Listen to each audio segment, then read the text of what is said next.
আসসালামু আলাইকুম। আজকে আমরা যাচ্ছি মানিকগঞ্জের তেওতা জমিদার বাড়ি, রাজবাড়ী গোদার বাজার থেকে আমরা রওনা দিব ট্রলার যোগে।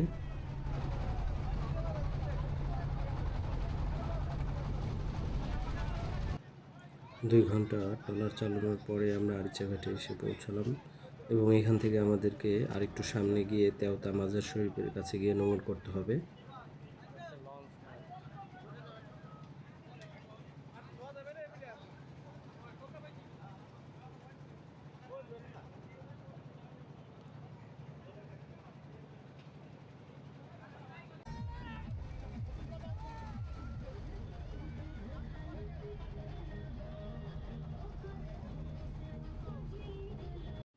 আমরা অবশেষে চলে আসছি তেওতা জমিদার বাড়ির পাশে যে নদীর ঘাট সেইখানে। তো আমরা কিছুক্ষণের মধ্যেই এখানে নেমে পড়ব। নামার পরে আমরা চলে আসলাম জমিদার বাড়ির যে রাস্তা সেইখানটায়। তো এইখান দিয়েই আর কি জমিদার বাড়ি যাইতে হয়। তো পাশেই আর কি বসার জায়গা অনেক, অটো রিক্সা এইগুলো এসে এইখান থেকে মানে গাড়ি যাওয়া আসা করে।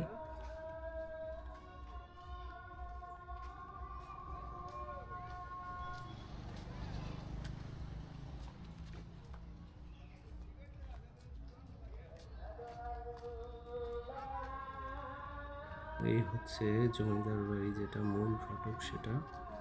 আর এর সামনে অনেকখানি জায়গা মাঠ এবং তার অপোজিট একটা রাস্তা আছে, রাস্তার পাশে একটা ঘাট, শান বাঁধানো বিশাল ঘাট। আর এই হচ্ছে মূল চারপাশটা। বলে রাখা ভালো, এটি মানিকগঞ্জের শিবালয় উপজেলায় অবস্থিত।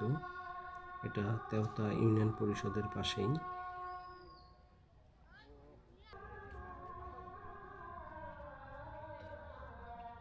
আমরা এর ভিতরে যাচ্ছি এখন।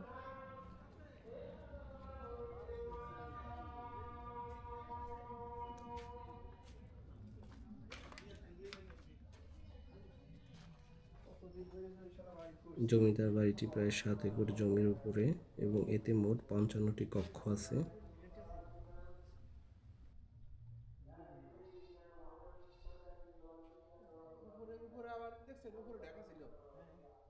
ভবনটির দ্বিতীয় তলায় আমরা উঠলাম এবং এইখান থেকে চারপাশটা দেখার চেষ্টা করলাম। তো এইখান থেকে মোটামুটি খুব ভালো লাগতেছে। আশেপাশের যে দৃশ্যগুলো এখান থেকে খুব ভালো মতো দেখা যাচ্ছে, যে চারপাশটা কেমন, জমিদার বাড়ি আসলে কেমন দেখা যায় উপর থেকেই আর কি সব কিছু ভালো মতো বোঝা যায়।